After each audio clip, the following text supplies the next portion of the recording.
Hello बच्चों, आज हम सर्वर के बारे में समझेंगे। सर्वर क्या होता है? सर्वर एक महत्वपूर्ण डिवाइस है जो इंफॉर्मेशन टेक्नोलॉजी की दुनिया में क्रांति का एक महत्वपूर्ण साधन प्रदान करता है। आइए हम परिभाषा के माध्यम से समझते हैं। सर्वर एक शक्तिशाली कंप्यूटर और सिस्टम है जो नेटवर्क के माध्यम से अन्य कंप्यूटरों, जिसे क्लाइंट कहा जाता है, को संसाधन, डेटा, सेवाएं या प्रोग्राम प्रदान करती है। सर्वर नेटवर्क्ड कंप्यूटिंग एनवायरनमेंट्स का एक महत्वपूर्ण कंपोनेंट है और ये विभिन्न प्रकार के कार्य कर सकते हैं। यह इस बात पर निर्भर करता है कि वे कौन सी सेवाएं प्रदान करते हैं। ये आम तौर पर ऐसे सर्वर ऑपरेटिंग सिस्टम पर चलते हैं जो नेटवर्क मैनेज रिसोर्सेज को ऑप्टिमाइज करने के लिए अनुकूलित होते हैं। सर्वर ऑपरेटिंग सिस्टम एक प्लेटफॉर्म है जिसे हम सर्वर कंप्यूटर पर इंस्टॉलेशन करते हैं और डिफरेंट टाइप्स के सर्वर बनाते हैं। Types of servers. अब हम वेब सर्वर के बारे में जानेंगे। वेब सर्वर किसे कहते हैं? इस सर्वर का मुख्य कार्य वेबसाइट्स को होस्ट करना होता है और HTTPS के माध्यम से क्लाइंट्स को वेब पेजेस को प्रदान करता है। उदाहरण के तौर पे अपाचे, Nginx और माइक्रोसॉफ्ट IIS सर्वर है। अब हम डेटाबेस सर्वर के बारे में जानेंगे। इस सर्वर का मुख्य कार्य अन्य कंप्यूटर प्रोग्राम या कंप्यूटरों को डेटाबेस सर्विसेज प्रोवाइड्स करना होता है, जो डेटाबेस क्वेरीज और ट्रांजैक्शंस का सपोर्ट करता है। उदाहरण के तौर पे MySQL, PostgreSQL और माइक्रोसॉफ्ट SQL सर्वर है। अब हम फाइल सर्वर के बारे में जानेंगे। इस सर्वर का मुख्य कार्य एक सेंट्रलाइज्ड लोकेशन में फाइल्स को स्टोर और मैनेजेस करता है, जिससे क्लाइंट्स एक नेटवर्क के हेल्प से फाइल्स तक पहुंच सकते हैं। हम इस टाइप्स के सर्वर को FTP, फाइल ट्रांसफर प्रोटोकॉल कहते हैं। उदाहरण के तौर पे नेटवर्क अटैच्ड स्टोरेज NAS और फाइल शेयरिंग सर्विसेज है। अब हम मेल सर्वर के बारे में जानेंगे। इस सर्वर का मुख्य कार्य ईमेल, इलेक्ट्रॉनिक मेल को सेंड करने और रिसीव करने का कार्य और ईमेल को स्टोरेज करने का कार्य करता है। यह SMTP, IMAP और POP3 जैसे प्रोटोकॉल का उपयोग करता है। उदाहरण के तौर पे माइक्रोसॉफ्ट एक्सचेंज और पोस्टफिक्स सर्वर होते हैं। अब हम एप्लीकेशन सर्वर के बारे में जानेंगे।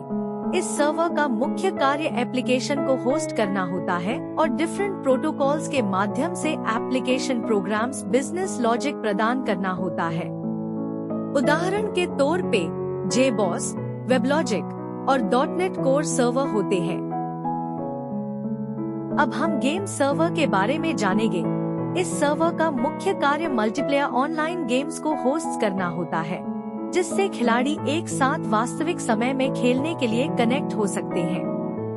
उदाहरण के तौर पे माइनक्राफ्ट और कॉल ऑफ ड्यूटी के लिए समर्पित गेम सर्वर है।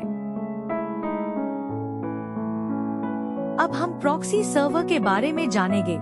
इस सर्वर का मुख्य कार्य क्लाइंट और इंटरनेट के बीच इंटरमीडिएट के रूप में कार्य करता है। अक्सर गुमनामी, कंटेंट फिल्टरिंग या वेब कंटेंट को कैशिंग करने के लिए उपयोग किया जाता है। उदाहरण के तौर पे स्क्विड प्रॉक्सी और Nginx सर्वर होते हैं।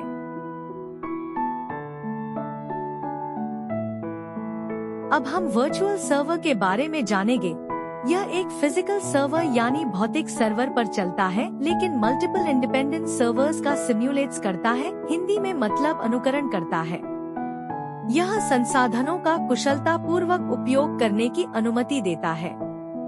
उदाहरण के तौर पे VMware और माइक्रोसॉफ्ट Hyper-V सर्वर होते हैं। अब हम DNS सर्वर के बारे में जानेंगे। इस सर्वर का मुख्य कार्य सर्वर डोमेन नेम्स को उनके संबंधित IP एड्रेसेस में बदलता है, जिससे यूजर्स के लिए वेबसाइट्स तक पहुंचना आसान हो जाता है।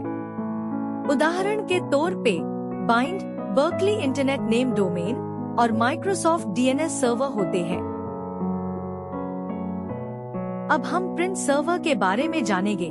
इस सर्वर का मुख्य कार्य एक ही नेटवर्क पर प्रिंटर्स को मैनेज करता है और एक शेयर्ड प्रिंटर पर प्रिंट जॉब्स भेजने की अनुमति देता है। अब हम मीडिया सर्वर के बारे में जानेंगे। इस सर्वर का मुख्य कार्य सर्वर मल्टीमीडिया कंटेंट जैसे वीडियोस, म्यूजिक और फोटोज को क्लाइंट्स को स्टोर्स और स्ट्रीम्स करता है। उदाहरण के तौर पे प्लेक्स और कोडी सर्वर होते हैं। अब हम क्लाउड सर्वर के बारे में जानेंगे। यह सर्वर एक क्लाउड कंप्यूटिंग एनवायरनमेंट में होस्ट किए जाने वाले वर्चुअल सर्वर्स जो इंटरनेट के माध्यम से स्केलेबल रिसोर्सेज प्रदान करता है। उदाहरण के तौर पे Amazon web services, AWS, Microsoft Azure और Google cloud platform GCP server होते हैं।